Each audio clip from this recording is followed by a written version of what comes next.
11월 7일 오늘 하나님의 말씀은 요한계시록 7장 말씀입니다. 사도 요한은 본장에서 환란으로부터 보호받기 위해 하나님의 인치심을 받은 14만 4천 명이 환란을 통과할 것이라고 기록했습니다. 4절 말씀, 내가 인침을 받은 자의 수를 들으니 이스라엘 자손의 각 지파 중에서 인침을 받은 자들이 14만 4천이니 이 말씀은 아브라함 혈통을 이어받은 유대인을 지칭하고 있습니다. 신명기 29장 15절 말씀, 오늘 우리 하나님 여호와 앞에서 우리와 함께 여기 서 있는 자와 오늘 우리와 함께 여기 있지 아니한 자에게까지이니, 이 하나님의 언약의 말씀은 이스라엘뿐만 아니라 마음의 할례를 받은 영적 이스라엘, 곧 모든 신자들을 가리키고 있는 것이에요. 왜냐하면 모든 믿는 자들의 조상인 아브라함을 통해서 이스라엘과 아브라함의 영적 후손들이 참여하는 하나님의 언약이시기 때문이죠. 여호와 언약의 대상이 시공을 초월하여 무한히 확대됨을 강조하신 말씀이시고, 일단 1차적으로는 이스라엘에 태어날 이스라엘 모든 후손과 넓은 의미로는 영적 이스라엘 백성이 된 모든 신자들인 우리들을 가리키고 있는 말씀이시죠. 로마서 2장 28절로 29절 말씀, 무릇 표면적 유대인이 유대인이 아니요 표면적 육신의 할례가 아니니라. 오직 이면적 유대인이 유대인이며 할례는 마음에 할지니 영에 있고 율법 조문에 있지 아니한 것이라. 그 칭찬이 사람에게서가 아니요 다만 하나님에게서니라. 마지막 시대인 지금 이 말씀은 영적 아브라함의 자손인 전 세계 모든 성도들인 우리들을 지칭하시는 말씀이십니다. 또 각 지파의 1만 2천의 숫자는 완전하고 많은 수를 나타내고 있는 숫자이기 때문에 크고 완전한 수로 하나님의 택함을 받은 모든 성도를 총칭하는 숫자예요. 따라서 이단에서 주장하는 숫자적인 14만 4천이 아닌 것이에요. 1절로 3절 말씀, 이 일 후에 내가 네 천사가 땅 네 모퉁이에 선 것을 보니 땅의 사방에 바람을 붙잡아 바람으로 하여금 땅에나 바다에나 각종 나무에 불지 못하게 하더라.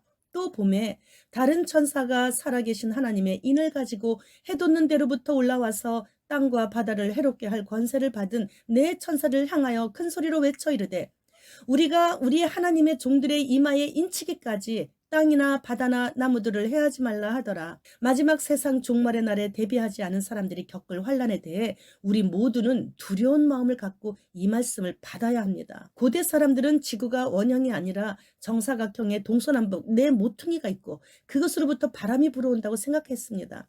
여기에 네 천사는 하나님께로부터 바람과 지상의 모든 지역을 지배하고 관할하도록 명령을 받았는데, 지금 이 네 명의 천사는 땅 네 모퉁이에 서 있으면서 사방의 바람을 붙잡고 있다는 것이에요. 성경에서 바람으로 상징되는 것이 파괴나 전쟁의 재앙을 상징하고 있죠. 이 바람을 네 천사가 붙잡고 있는 시기를 현 시점으로 본다면 전쟁 전이라는 것인데, 지금은 이미 전쟁이 시작되었죠. 이제 이 전쟁이 큰 폭풍우와 같은 마지막 때 온 지구상에 임할 큰 재앙으로 터질 텐데, 그렇다면 지금 우리가 살고 있는 이 시점이 바로 후 3년 반의 대환란이 시작되기 직전에 잠시 고요한 시기임을 알 수 있겠죠. 땅 사방에서 불어오는 바람을 네 천사가 붙잡고 있다라는 말씀은 바람이 불어 이 땅에 사는 사람들에게 재앙을 행치 못하도록 계속 영향력을 행사한다는 것인데, 곧 하나님께서 택하신 자들에게 인치시기까지 재난을 중지시키시고 계시다는 것이에요.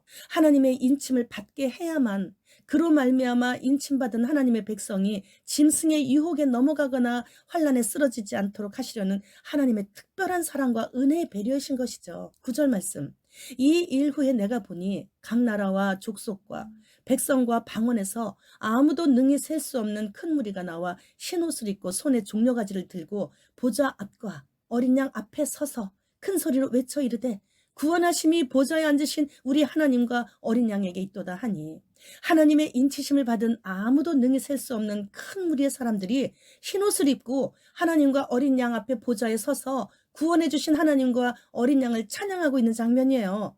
13절로 17절 말씀, 장로 중 하나가 응답하여 나에게 이르되, 이 흰옷 입은 자들이 어디서 왔느냐?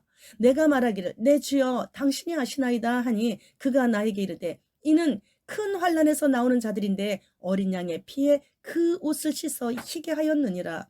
그러므로 그들이 하나님의 보좌 앞에 있고 또 그의 성전에서 밤낮 하나님을 섬기매 보좌에 앉으시니가 그들 위에 장막을 치시리니 그들이 다시는 줄이지도 아니하며 목마르지도 아니하고 해나 아무 뜨거운 기운에 상하지도 아니하리니 이는 보좌 가운데 계신 어린 양이 그들의 목자가 되사 생명수샘으로 인도하시고 하나님께서 그들의 눈에서 모든 눈물을 씻어주실 것임이라. 셀 수 없는 이 흰 옷 입은 무리들은 첫 열매로 휴거되지 못하고 이 땅에 남겨진 자들로서 대환란을 겪으면서 짐승의 표를 받지 않음으로 인해 온갖 고통을 다 겪은 신자들이에요.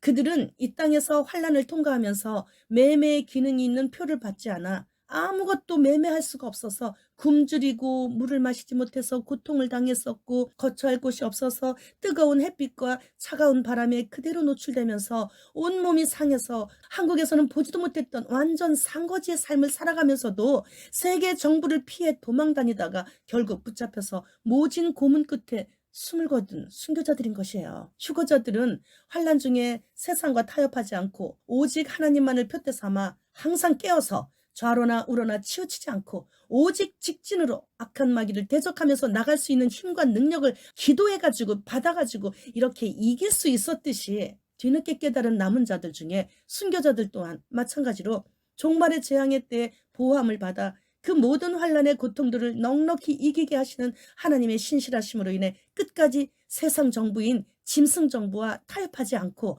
종말의 모든 환난을 능히 이길 수 있는 힘과 능력을 세상 모든 주권자가 되시는 하나님으로부터 받아 승리하게 됨으로 인해서 흰 세마포 옷을 입고 어린 양의 보좌 앞에 설 수 있게 됐다라는 그런 이야기예요. 따라서 이 세상에서 나의 공로는 전혀 없는 것이죠.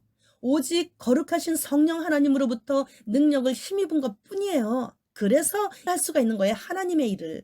따라서 모든 영광은 오직 우리 구주 예수 그리스도께서만 받으시기에 합당하신 것입니다. 자신의 공적으로 인해 조금이라도 교만한 마음이 혹시라도 들어온다면 하나님께 나의 영혼을 지금 이 순간 속히 데려가시라고, 그래야 내 영혼을 살릴 수 있다고 부르짖으면서 통곡하는 기도를 해야 하는 거예요. 교만은 하나님께서 그냥 대적해버리신다고 하셨기 때문이에요. 하나님 두려운 줄 알고 사는 것이 내 영혼을 지킬 수 있는 최고의 복입니다. 하나님만 높이시는 그런 복된 성도들이 돼야 되는 거예요.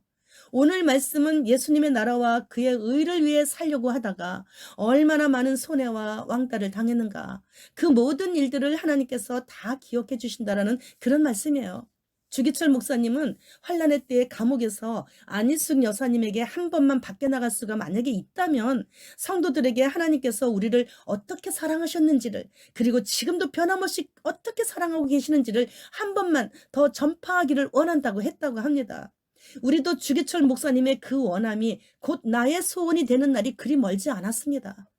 생활정보지 구인란에 장례식장 운구 인원 모집, 일이 너무 많아요, 이런 광고를 보시고 슬픔이 밀려온다는 어느 구독자님의 댓글을 보면서 저 또한 슬픔이 밀려왔어요. 우리나라는 아직 평안한 가운데 있는 줄 알았죠. 그러나 곳곳에서 수많은 사람들의 갑작스런 죽음으로 인해 슬픔이 넘쳐나고 있는 것이 현재 우리나라의 현실인 것이에요. 주님 오심이 10년 전에는 그렇게 피부에 와닿지 않았었잖아요. 그러나 오늘은 날마다 순간마다 눈으로 보고 있고 귀로 듣고 있지 않습니까? 주님 맞이하기 위해 기름통에 가득가득 채워 놓아야만 할 임박한 순간이 지금입니다. 주님 어서 오시옵소서. 마라나타.